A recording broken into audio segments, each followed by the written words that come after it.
All right, today we're jumping into a book that is, let's just say, designed to shake things up. It's called Old News, and the author's whole goal here is to pull back the curtain on what they call a hidden system of control. Now, this is not a comfortable read. It's not supposed to be, but it's a thesis that really demands a closer look. So, let's get into it. You know, the author really throws down the gauntlet right from the very beginning. This quote, it sets the stage for everything. It tells you this isn't just a history lesson, it's an argument, an attempt to jolt the reader out of what they call a comfortable ignorance. It's basically a warning shot. What you're about to read is meant to be disruptive. So, here's how we're going to break this all down. First, we'll tackle the book's big idea, what it calls the matrix of oppression. Then, we'll get into the really heavy claims about religion and how exploitation has changed over time. After that, we'll look at the modern power networks that allegedly protect the powerful. And we'll finish up with the author's vision for a path forward. All right, first up, the entire book is built on this one central concept, the matrix of oppression.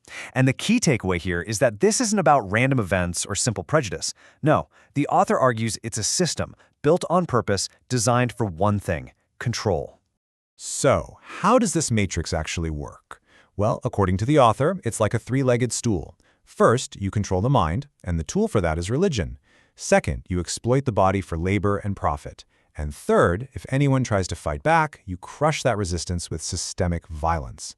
The book argues these three things aren't separate. They're woven together to create a self-perpetuating cycle. And here's where the argument gets really sharp. The book's core claim is that the wealth and power we see in the West today didn't just happen to benefit from things like slavery. It says those things were the blueprint. That the theft of land, labor, and lives wasn't an unfortunate byproduct, it was the essential foundation. Now, let's move on to the second part, which really builds on that foundation. This is where the author makes one of the book's most explosive arguments, that religion, especially the Abrahamic faiths, was the main weapon used to lock down people's minds. This image really captures the essence of the book's claim here. The argument isn't just that sacred texts were misinterpreted. It's that they were intentionally deployed as a tool of control. I mean, think about it. If you can control what people believe about their own soul and their place in the universe, you pretty much have the ultimate form of power over them.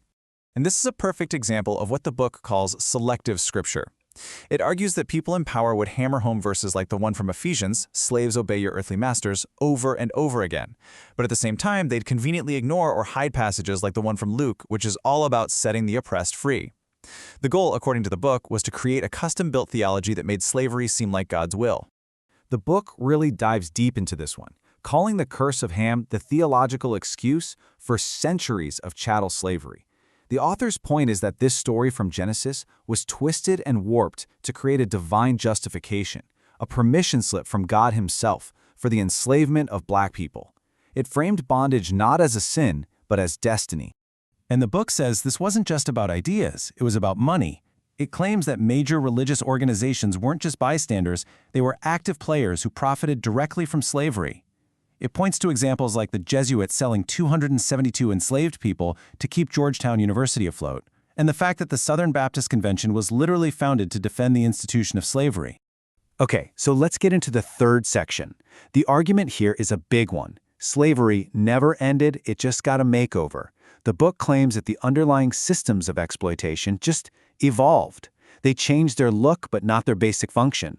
Now, this is one of the most in-your-face comparisons in the entire book. The author draws a direct, unbroken line from the horrors of the slave auction block to the spectacle of the modern NFL draft. You have human beings, mostly black men, being physically evaluated, measured, and analyzed for their strength and speed before being selected by a group of overwhelmingly white owners. It's a shocking parallel, and it's meant to be.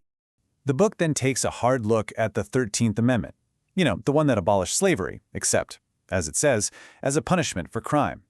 The author argues that this little exception clause was a massive loophole, one that allowed the logic of plantation labor to morph directly into the prison industrial complex, effectively creating a new form of legalized forced labor.